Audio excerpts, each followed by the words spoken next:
إلا قلت لكم الكون ككونسيبت ما يمكنش نلخصوه في شي جملة ولا حتى باراغراف كاع.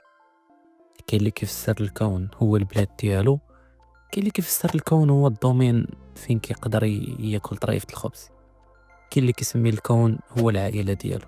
كل واحد عنده تفسير الخاص ديال الكون. مي إلا دوينا بالمعنى ديال الكون في أي لغة، الكون هو المحيط اللي كنعيشو فيه، المحيط الأكبر اللي هو كيجمع المجرات، النجوم، السديم إلى آخره. هذا اللي كنعبروا عليه بالاسم ديال الكون. نعتبروا واحد النهار مشيتي تنعس وملي فقتي لقيتي راسك ماشي في نفس البلاصه اللي نعستي فيها، لقيتي راسك في واحد الدار جديده وفي واحد السرير جديد، ما عارفش واش ديك الدار عامره ولا خاويه. وانت وسط من هذيك الدار ووسط من هذاك السرير كتشوف اونفاس معاك كاين واحد الباب، وداك الباب مسدود عليك. الا جيتي بقيتي كطرح اسئله على دماغك كتقول واش هاد الدار اللي فقت فيها واش خاويه ولا عامره. الا كان الجواب ديالك هو بان هاد الدار خاويه، راه غيكون واحد الجواب اللي هو خايب. والا كان الجواب الثاني اللي هو ان الدار عامره، غيكون حتى هذا الجواب خايب، حيت الا طليتي من الترجم غتاخد واحد النظره وواحد العمق بان ديك الدار راه كبيره، ما فيهاش غير داك الطابق اللي فقتي فيه.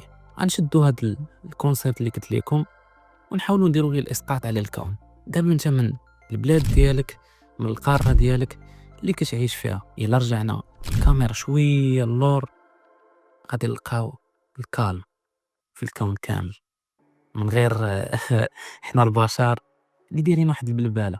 الا زدتي رجعتي الكاميرا شويه اللور غتبدا تبان ليك الارض على شكل واحد النقطه زرقاء كتعوم لواحد ليسباس اللي هو كحل مليء بالفراغ، او نقدروا نسميوه حتى الماده السوداء. نرجعوا للسؤال ديالي اللي طرحت لكم قبل ديال الدار. الا كان الكون كامل خاوي وحنا بوحدنا اللي عايشين فيه، دونك هاد الاجابه راه غتكون كتخلع. علاش؟ حيت ما يمكنش هاد الكوكب اولا هاد الملايين اولا الملايير اولا البلايين ديال المجرات يكونوا مخلوقين لينا حنا وحنا ما كنستافدوا منهم حتى شي افاده. اولا الا كان الجواب ديالك هو الثاني بان هاد الكون راه عامر، ولكن شكون هما هاد المخلوقات اللي كيشاركوا معنا الكون؟ هاد السؤال غادي ندوزو للفصل الثاني.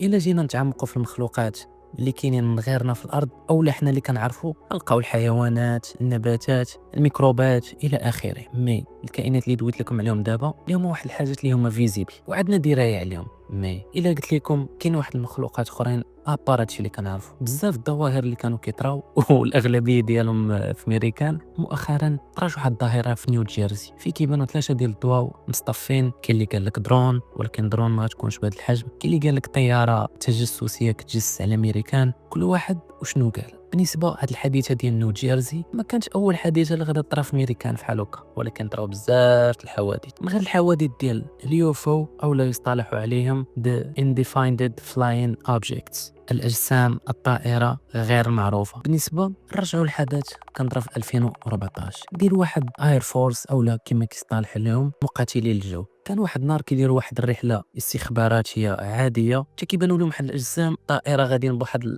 السرعه كتفوت سرعه الصوت، مع العلم بانهم هاد المقاتلين كانوا راكبين في احد الطياره في ذاك الوقت اللي هي الاف 35 اللي كتمشي فوق من 1000 كيلومتر. بقاو تابعين هاد الاوبجي، كانوش عارفين شنو هو الطبيعه ديالو، وما استغربوا لديك الدرجه بان هاد الاوبجي كيمشي بواحد السرعه اللي هي خياليه للدماغ ديال الانسان ما كيقدرش يتوقعها. بقاو تابعين هاد الاوبجي وكيصوروا فيه حتى خبر هاد الحدث ما غادا ديكلاري عليه امريكان حتى دوز اعوام واعوام. هذا واش كان توا درون، واش كان طياره استخباراتيه؟ هاد الاجوبه كان نقدروا نفسروهم بالسرعه اللي كانت غادا به ديك الطياره اولا ديك الجسم، اللي هي واحد السرعه نقدروا نعتبروها غير بشريه او ما وصلتش ليها التكنولوجيا ديال البشر. من غير الاحداث ديال اليوفو والاوبجيكتس اللي كيطيروا في السماء اللي كيكونوا ما معروفينش، كاين واحد الظاهره اخرى اللي مازال حتى دابا ما لقاوش لها تفسير. هذوك الحقول ديال الذره اللي كيكونوا في امريكان اولا الحقول ديال البامكينز ديال القرعه كيلقاو فيهم واحد الاشكال، كل شكل كتكون عنده واحد الترتبيه في شكل على الاخر. هاد الاشكال ما غاديش غاديش يكونوا يلا بانوا عندنا حنا في الوقت ديالنا، ولكن هادشي راه كان بين سنوات وسنوات وسنوات من غير الميريكان كيبانوا في امريكا اللاتينيه. هاد الكوربس كما كيصطلحوا عليهم بالانجليزيه اللي هما واحد الاشكال الهندسيه ما معروف شنو هو المعنى ديالهم ولا شكون حتى دارهم كاع. هذا ثاني انديس غادي يزيد يخلينا نفكروا في الاجابه اللي عطيتكم قبل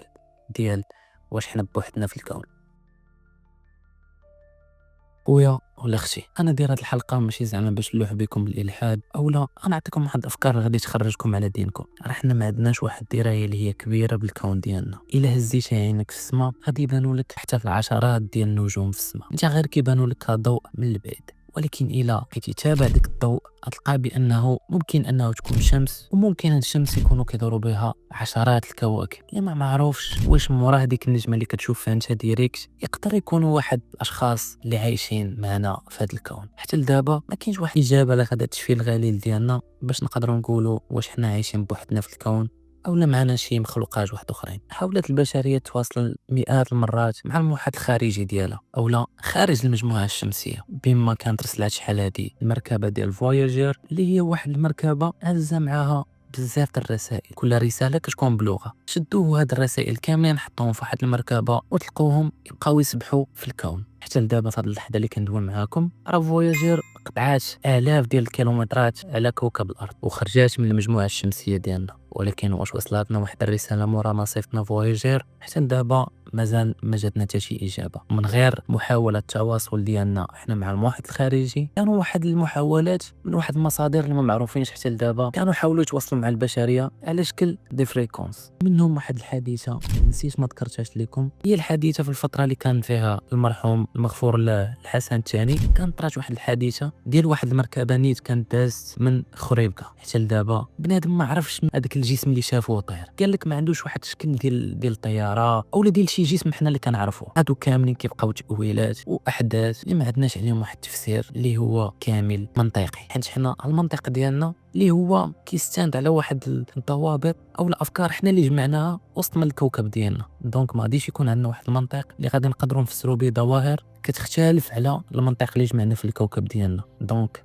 الا وصلتي حتى للدقيقه في هذا الفيديو عافاك اختي ولا خويا، الا عجبك الكونسيبت غير خلي معك واحد اللايك باش نحاول نستمر نلوح لكم حلقات اكثر. هذيك تبقى غير هضره وزعما ماشي باغي ندير مونيتيزاسيون من الفيديوهات في اليوتيوب، ولكن الحلقات اللي كندير بحال كنديرهم من واحد الجو اللي غادي يكون شتوي، بنادم يدير لي زيات في ودنيه والشتا كتصب حداه ويحاول يسافر معايا بالافكار ديالي. دونك نخليك في امان الله ونتلاقاو في الحلقه الجايه واديو.